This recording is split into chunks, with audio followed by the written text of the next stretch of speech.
हाय, मैं डीएन वर्मा। स्वागत है मेरे channel biology by Verma sir में।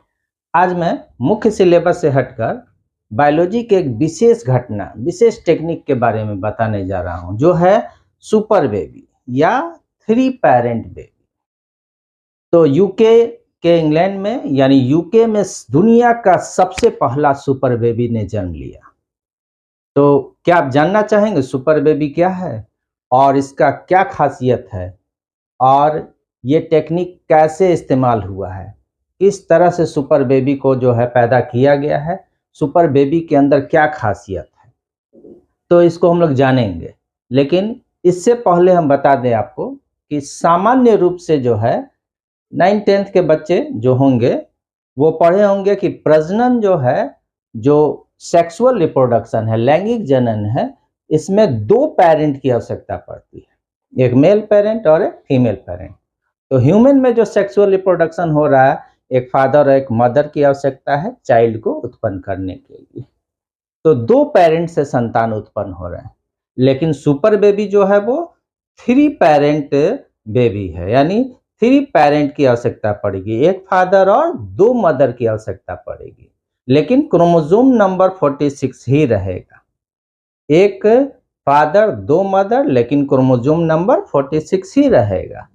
तो ऐसे ही बेबी को नाम दिया गया सुपर बेबी या 3 पेरेंट बेबी। तो हम लोग देखें कि सामान्य जो संतान पैदा होते हैं, इसमें फादर का जो मेल गैमीट है, जिसको हम लोग शुक्राणु कहते हैं, जो हैप्लॉइड होता है, जिसमें 23 क्रोमोसोम होता है, ये मदर का जो गैमीट है वो भी जो हैप्लॉइड होता है, जिसको एग या अंडाणु कहते हैं, दोनों फ्यूज करके जाइगोट बनाते हैं, डिप्लॉइड सेल बनाते हैं, जिसे जाइगोट कहते हैं, जिसमें क्रोमोसोम की संख्या 23 और 23 46 हो जाती है। और ये जाइगोट जब विकसित होता है तो पूरे चाइल्ड के बॉडी का निर्माण करता है। लेकिन सुपर बेबी के केस में 3 पेरेंट की आवश्यकता पड़ रही, तो क्या क्रोमोसोम 46 + 23 हो जाएगा? नहीं, क्रोमोसोम 46 ही रहेगा। तो देखते हैं कैसे। लेकिन सुपर बेबी के बारे में जानने से पहले हम लोग समझेंगे माइटोकॉन्ड्रियल जेनेटिकल डिसीज के बारे में, जिसे माइटोकॉन्ड्रियल सिंड्रोम भी कहा जाता है। तो माइटोकॉन्ड्रियल जेनेटिक डिसीज क्या है? तो देखिए, हमारे शरीर का जो सेल है या फिर जो गैमीट के जो सेल है, सारे सेल में, यूकैरियोटिक सेल है हमारे बॉडी का, इसलिए सारे सेल में माइटोकॉन्ड्रिया पाए जाते हैं। तो माइटोकॉन्ड्रिया शरीर के सेल का वैसा सेल ऑर्गेनेल है जो एनर्जी प्रोडक्शन करता है। इसको power house of the cell कहते हैं, सब लोग जानते हैं। ये शरीर के लिए ऊर्जा उत्पन्न करता है, कोशिका के लिए ऊर्जा उत्पन्न करता है, एटीपी के रूप में ऊर्जा को स्टोर करता है, और जब एटीपी टूटता है, जब और जहां आवश्यकता हो तो टूटकर एनर्जी रिलीज करता है। तो जो एग का जो साइटोप्लाज्म है, इसमें जो माइटोकॉन्ड्रिया पाया जा रहा है, इस माइटोकॉन्ड्रिया के अंदर, यानी सारे माइटोकॉन्ड्रिया में भी, माइटोकॉन्ड्रिया के अंदर जो डीएनए पाया जाता है, ये न्यूक्लियस के अंदर में जो क्रोमोसोम में जो डीएनए है इससे अलग है। न्यूक्लियस के अंदर जो क्रोमोसोम है और क्रोमोसोम में जो डीएनए है उसे न्यूक्लियर डीएनए कहा जाता है, और माइटोकॉन्ड्रिया के अंदर जो डीएनए पाया जाता है उसे माइटोकॉन्ड्रियल डीएनए या एम्प्टी डीएनए कहा जाता है। Empty for mitochondria, empty DNA. तो कहता है कि एक घटना हम लोग जानेंगे म्यूटेशन के बारे में। म्यूटेशन क्या है? किसी भी डीएनए में, क्रोमोसोम में होने वाला वैसा अचानक परिवर्तन जो स्थायी हो और पीढ़ी दर पीढ़ी आगे बढ़ने लगे, sudden and permanent change which is heritable, is called mutation. यानी जीन में, क्रोमोसोम में होने वाला वैसा परिवर्तन जो अचानक हो, स्थायी हो और पीढ़ी दर पीढ़ी आगे बढ़ने लगे, इसे हिंदी में उत्परिवर्तन और इंग्लिश में म्यूटेशन कहते हैं। तो कभी कभी क्या होता है कि जो फीमेल का जो अंडाणु है और इसके अंदर जो माइटोकॉन्ड्रिया, पहले बता दें कि शुक्राणु जो है मेल का जो गैमीट है, इसमें स्पर्म जो है, जो शुक्राणु है, इसमें हेड, मिडल पीस और टेल होता है और शुक्राणु का सारा माइटोकॉन्ड्रिया इसके मिडल पीस वाले रीजन में पाया जाता है जो स्पाइरली अरेंज्ड रहता है। और अंडाणु में माइटोकॉन्ड्रिया उसके साइटोप्लाज्म में चारों तरफ बिखरा हुआ है न्यूक्लियस के बाहर। शुक्राणु में 50 से 75 माइटोकॉन्ड्रिया होते हैं, जबकि अंडाणु में 1 लाख से 6 लाख माइटोकॉन्ड्रिया पाए जाते हैं। तो कभी कभी अंडाणु का जो माइटोकॉन्ड्रिया है, इसके अंदर जो माइटोकॉन्ड्रियल डीएनए है, इसमें म्यूटेशन हो जाता है और ये म्यूटेशन अभी बताया, कोई ऐसा परिवर्तन जो अचानक हो, स्थायी हो और पीढ़ी दर पीढ़ी आगे बढ़े। ऐसा म्यूटेटेड डीएनए वाला अंडाणु जब शुक्राणु से फ्यूज कर कर जाइगोट बनाएगा और उससे जब संतान पैदा होगा, तो ये म्यूटेटेड माइटोकॉन्ड्रियल डीएनए जो है से माइटोकॉन्ड्रियल बीमारी पैदा होगा बच्चे में। ठीक है, अब इस बीमारी में क्या होता है, क्या नहीं होता है, इसके बारे में जानेंगे।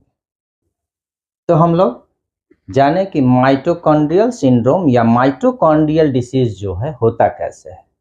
कहता है कि जो अंडाणु है, अंडाणु के अंदर जो माइटोकॉन्ड्रिया है, इसमें अगर किसी प्रकार से म्यूटेशन हो गया, यानी उसके अंदर जो डीएनए है उसमें किसी प्रकार के चेंजेस आ गए, तो ये अंडाणु जब शुक्राणु से फ्यूज करके जाइगोट बनाएगा और इस जाइगोट से जब संतान पैदा होगा तो उसमें माइटोकॉन्ड्रियल सिंड्रोम या माइटोकॉन्ड्रियल जेनेटिक डिसीज उत्पन्न होता है।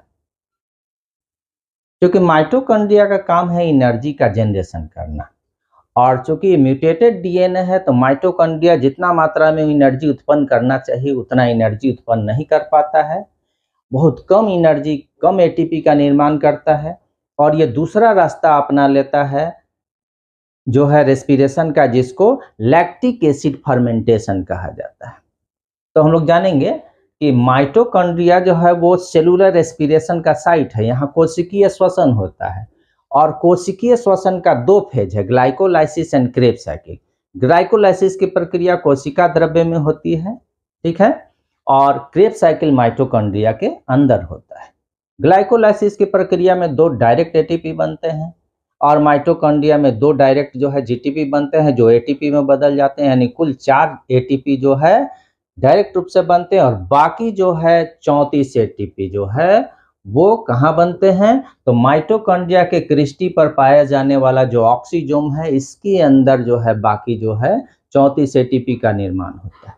तो ये 34 एटीपी ऑक्सीजोम के अंदर कैसे बनते हैं, तो ग्लाइकोलाइसिस और क्रेब साइकिल की प्रक्रिया में जो डिफरेंट स्टेजेस हैं वहां से जो हाइड्रोजन निकलते हैं इनको NAD और FAD नाम के हाइड्रोजन एक्सेप्टर जो है पकड़ लेते हैं और NADH2 और FADH2 के रूप में जो है इसे पकड़कर ऑक्सीजोम के अंदर ले जाते हैं। ऑक्सीजोम के अंदर इलेक्ट्रॉन ट्रांसपोर्ट सिस्टम पाया जाता है, इलेक्ट्रॉन ट्रांसपोर्ट चेन है जहां इनसे निकला हुआ हाइड्रोजन का निकला हुआ इलेक्ट्रॉन जंप करता है और उसका एनर्जी जो है एटीपी के रूप में स्टोर हो जाता है। तो हम लोग माइटोकॉन्ड्रियल जेनेटिक डिसीज के बारे में समझ गए। अब फिर चलते हैं सुपर बेबी। तो ऐसे ही माइटोकॉन्ड्रियल जेनेटिक डिसीज से बचने के लिए सुपर बेबी को बनाया गया। तो सुपर बेबी में खासियत क्या है, तो इसमें किसी भी प्रकार का जेनेटिकल डिसीज नहीं होगा, इसका इम्यूनिटी काफी ज्यादा मजबूत होगा। तो ऐसा क्या है इसमें, कैसे तैयार किया गया, तो चलिए जानते हैं सुपर बेबी को कैसे बनाया गया और कैसे हमारा इंग्लैंड या यूके जो है दुनिया का सबसे पहला जो है कंट्री बन गया सुपर बेबी को बनाने वाला। तो देखिए, कहता है कि सुपर बेबी जो है 3 पेरेंट बेबी है। इसमें फादर का स्पर्म और मदर का ओवम चाहिए, ठीक है, लेकिन मदर का ओवम जो है अगर डिफेक्टिव जो है माइटोकॉन्ड्रिया वाला है तब तो माइटोकॉन्ड्रियल जेनेटिक डिसीज पैदा हो जाएगा, इसीलिए एक और मदर को लिया गया। तो जानते हैं सुपर बेबी के तैयार करने के टेक्निक के बारे में।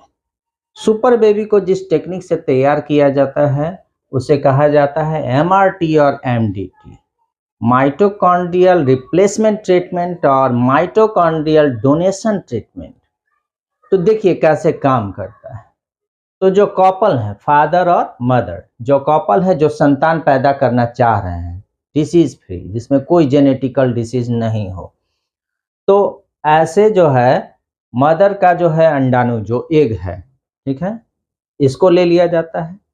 और एक डोनर मदर जो थर्ड पेरेंट है, डोनर मदर का भी अंडाणु जो है ले लिया जाता है। और इन विट्रो फर्टिलाइजेशन आप जानते हैं, जो शरीर से बाहर कराया जाता है। तो फादर का जो स्पर्म है, शुक्राणु है, इससे दोनों अंडाणुओं को फर्टिलाइज कराया जाता है। किस मेथड से? आईवीएफ के द्वारा, इन विट्रो फर्टिलाइजेशन के द्वारा। तो फादर के शुक्राणु से दोनों जो है मदर के अंडाणु को फर्टिलाइज कराया गया, जो ओरिजिनल मदर है उसके अंडाणु को भी और जो डोनर मदर है उसके अंडाणु को भी। अब फर्टिलाइज करने के बाद जो है यहाँ भी जो है दोनों का स्पर्म का न्यूक्लियस अंडाणु के न्यूक्लियस से कैरियोगेमी की प्रक्रिया में फ्यूज कर गया। यहाँ भी जो है स्पर्म का न्यूक्लियस जो है वो अंडाणु के न्यूक्लियस से कैरियोगेमी की प्रक्रिया में फ्यूज कर गया। और इसमें भी जो है न्यूक्लियस जो है, फ्यूज न्यूक्लियस जो है उसमें 46 क्रोमोजोम हो गए। ये भी फ्यूज न्यूक्लियस है, इसमें भी 46 क्रोमोजोम हो गए। अब जो है जो मदर है जिसके अंडाणु में डिफेक्टिव माइटोकॉन्ड्रिया पाया गया था, ठीक है, तो इसके जो है अंडाणु में से न्यूक्लियस को निकाल लिया गया। और जो डोनर मदर है जिसके साइटोप्लाज्म में डिफेक्टिव माइटोकॉन्ड्रिया नहीं है, इसके जो है अंडाणु में से भी जो है फ्यूज्ड जो है न्यूक्लियस को बाहर निकाल दिया गया। ये फर्टिलाइजेशन के 12 से 18 घंटे के बाद किया जाता है। और उसके बाद न्यूक्लियस को जांच लिया जाता है कि इसमें किसी तरह का कोई परेशानी है या नहीं, कोई बीमारी है या नहीं।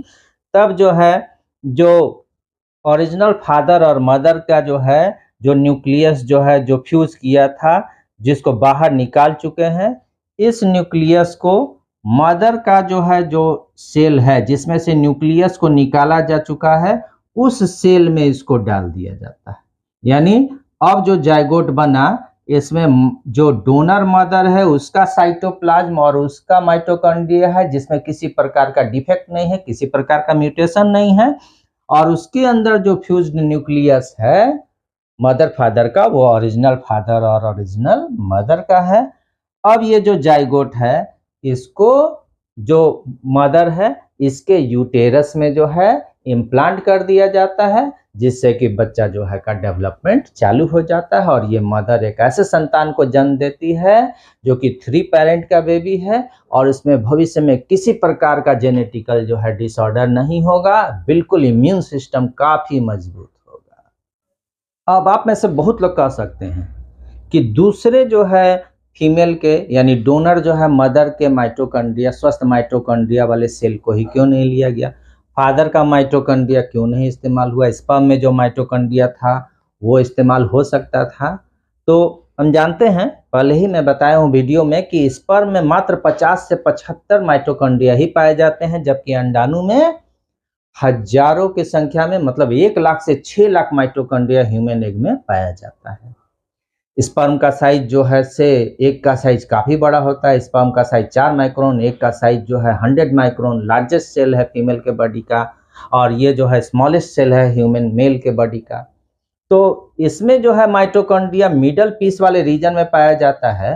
और फर्टिलाइजेशन की प्रक्रिया जब होती है तो स्पर्म का जो है हेड जो है, इसके ऊपर जो एक्रोजोम पाया जाता है, ये एक के बाहर जो कोरोना रेडिएटा है इसको हटाकर स्पर्म को जो है अंदर जाने में मदद करता है। स्पर्म जब अंडाणु के मेम्ब्रेन के पास पहुंचकर फ्यूज करता है तो सिर्फ एग का स्पर्म का न्यूक्लियस ही एग के अंदर जाता है। चूंकि स्पर्म में साइटोप्लाज्म बहुत कम होता है, ना के बराबर होता है, तो मानते हैं कि सिर्फ जो है इसका न्यूक्लियस ही अंडाणु के जो है सेल के अंदर, एग सेल के अंदर प्रवेश करता है, और बाकी भाग जो है इसका अंदर जा ही जाता है। इसलिए मेल का जो है ये जो मिडल पीस है, और मिडल पीस में जो माइटोकॉन्ड्रिया है वो अंडाणु के अंदर नहीं जा पाता है और ये डिजेनरेट कर जाता है, यानी नष्ट हो जाता है। इसलिए पिता का माइटोकॉन्ड्रिया जाइगोट में पहुंचता ही नहीं है। जाइगोट में जो माइटोकॉन्ड्रिया रहता है वो किसका रहता है? मदर का। और इसीलिए थर्ड मदर जो है यानी डोनर मदर की आवश्यकता पड़ी, उसके सेल के माइटोकॉन्ड्रिया का इस्तेमाल किया जाता है।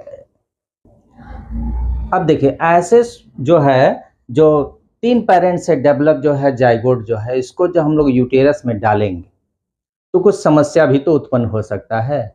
जब ये मदर के शरीर में जो है इम्प्लांट कर दिया गया, उसके यूटेरस में इस जाइगोट को इम्प्लांट कर दिया गया, जिस वैसा जो है जाइगोट जिसमें माइटोकॉन्ड्रिया बिल्कुल हेल्दी है, इसमें किसी तरह का म्यूटेशन नहीं है, तो ये जो डेवलप कर रहा है, लेकिन डेवलपमेंट के समय जो एम्ब्रियोनिक डेवलपमेंट हो रहा है उसमें तो किसी तरह की विकृति हो ही सकती है। तो ऐसे भी विकृति से बचने के लिए एक नया जो है तरीका अपनाया गया और एक आर्टिफिशियल उम्ब यानी आर्टिफिशियल यूटेरस का निर्माण किया गया। और ऐसे जो है जो जाइगोट जो बनाया गया है, ऐसे जाइगोट को आर्टिफिशियल उम्ब में डालकर आजकल जो है विकसित कराया जा रहा है और इससे जो संतान पैदा होगा उसमें किसी तरह की विकृति भी उत्पन्न नहीं होगी।